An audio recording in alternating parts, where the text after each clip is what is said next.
साथियों, एक बार मैं फिर आप लोगों के समक्ष प्रस्तुत हुआ हूं और इस समय हम बात कर रहे हैं भारतीय संविधान की बात कर रहे हैं और भारतीय संविधान की विशेषताओं की बात करेंगे।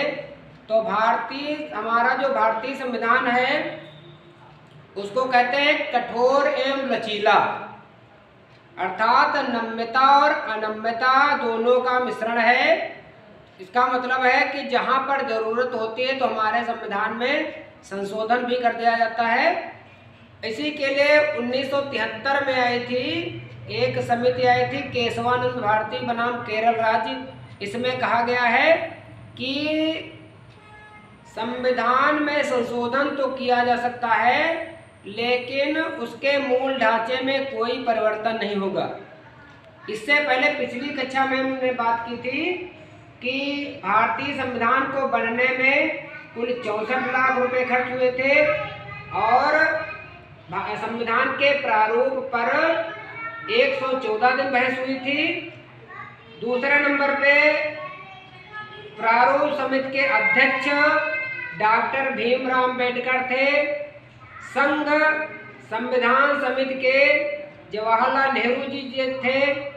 मूल अधिकार एवं अल्पसंख्यक समिति के वल्लभ भाई पटेल और प्रांतीय समिति के भी अध्यक्ष वल्लभ भाई पटेल ही थे। और हमने बताया था कि 26 नवंबर 1949 को हमारा संविधान अंगीकृत किया गया। संविधान सभा की पहली बैठक 9 दिसंबर 1946 को हुई, दूसरी बैठक 11 दिसंबर 1946 को और तीसरी बैठक 13 दिसंबर 1946 को हुई।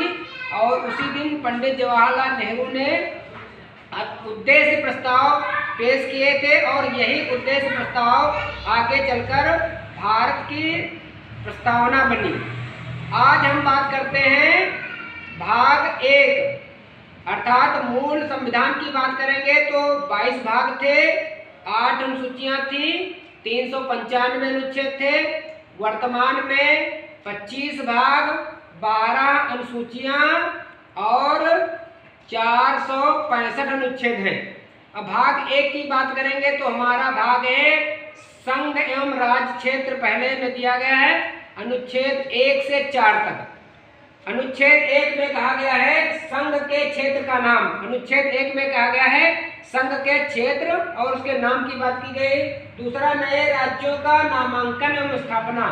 अनुच्छेद 2 में नए राज्यों के नाम और स्थापना की बात की गई है। नंबर 3 में बताया गया नए राज्यों की स्थापना तथा मौजूदा राज्यों के क्षेत्रफल, नामों एवं सीमा में परिवर्तन।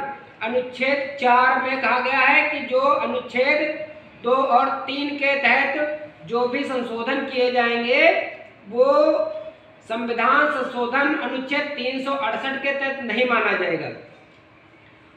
जब हमारा संविधान लागू हुआ इसके बाद आई बात कि राज्यों का पुनर्गठन कैसे किया जाए, तो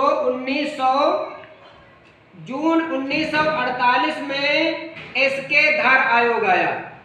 इसके अध्यक्ष थे एसके धर, इन्हीं के नाम पर एसके धर आयोग आया और इसने अपनी रिपोर्ट दिसंबर 1948 में ही दी और इसमें कहा गया कि जो राज्यों का पुनर्गठन है वो भाषा की जगह पे प्रशासनिक आधार पर किया जाए।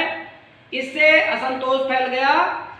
इसीलिए कांग्रेस ने दिसंबर 1948 में ही एक जीवीपी समिति का गठन किया। जेवीपी का मतलब है, जे का मतलब जवाहरलाल नेहरू, पी का मतलब है सरदार वल्लभ भाई पटेल और पी का मतलब है पट्टाभ। जेवीपी जवाहरलाल नेहरू और वल्लभ भाई पटेल और पट्टाभ सीतारामैया, इन्होंने अप्रैल 1949 में अपनी रिपोर्ट दी और इसी को आधार माना गया।